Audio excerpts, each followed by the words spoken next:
The US State Department has given an initial green light to a weapons deal with Taiwan. China, however, says the potential trade agreement worth the billions of dollars could undermine its sovereignty. The Pentagon and Taiwanese officials have defended the move. This proposed sale will support the foreign policy and national security of the US by helping to improve the security and defensive capability of the recipient, an important force for political stability, military balance and economic progress in the region. Taiwan will speed up investment on defense and continue to deepen security ties with the United States and countries with similar ideas. Okay, let's go through what we know about this. Then American lawmakers have 30 days to make a final decision on the deal. If agreed upon, Taiwan will receive over 100 modernized tanks and also 250 air defense missiles. That, along with other weapons, takes the total bill to $2.2 billion. Now, the island of Taiwan has a complicated history, with Taipei being ruled autonomously and separately from China since the end of the Chinese Civil War in 1949. Now, Taiwan as a state is officially recognized by only 18 countries, not by any major global powers as well. China claims sovereignty over the territory, and therefore Beijing sees international interference as a domestic threat. The sale of weapons by the United States to Taiwan seriously violates the One China principle, grossly interferes in China's internal affairs, and undermines China's sovereignty and security interests. China urges the US to immediately cancel the planned arms sale and stop military relations with Taipei to avoid damaging Sino-US relations and harming peace and stability in the Taiwan Strait. Okay, let's go live now to Andrew Long, a specialist in a lot of things, but for our purposes today, we're going to concentrate on that region and China in particular. Good to see you.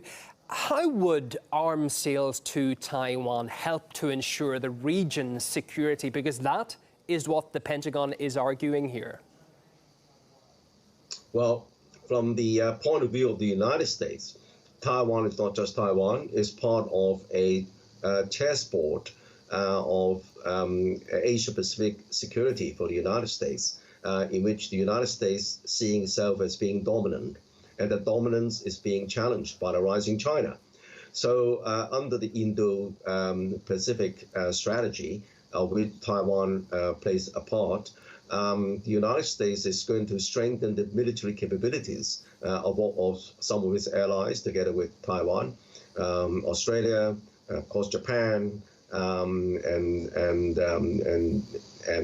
other areas in other countries in the area. But as far as the law is concerned, although the United States pays lip service to the One China policy, there is the Taiwan Relations Act, which legitimizes, legalizes these arms sales. And in addition to arms sales, the United States is trumping up the diplomatic exchanges at a high level, sending senior officials to visit Taiwan and inviting senior officials from Taiwan to visit the United States.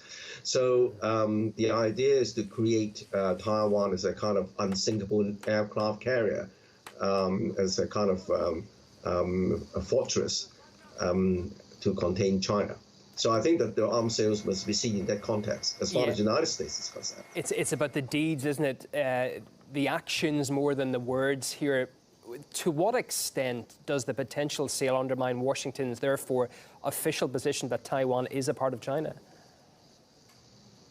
Well, it can still pay lip service to that, because the United States doesn't recognize Taiwan under the United Nations as a separate country. So he can say that it respects the One China policy, and of course, but on the other hand, is strengthening the military capabilities of Taiwan, but that is in accordance with the Taiwan Relations Act. And you look at Taiwan itself, and most of the people don't want unification. There is no mileage for that at all. But I think most of the, on the other hand, there are 1 million Taiwanese businessmen living and operating the businesses inside China on the mainland. And these people are unlikely to welcome a situation where the apple cart is being upset. So I think you have a kind of pushback against both sides, and China, of course, projecting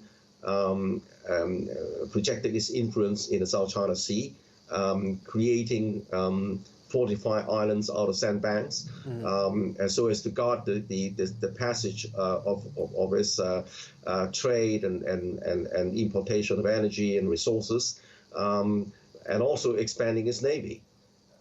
So that again is seen by Washington as being threatening to the American interests in the Asia Pacific, of which Taiwan plays a part. Andrew, always good to have you in the programme explaining the big issues of the day. International and China specialist Andrew Leung.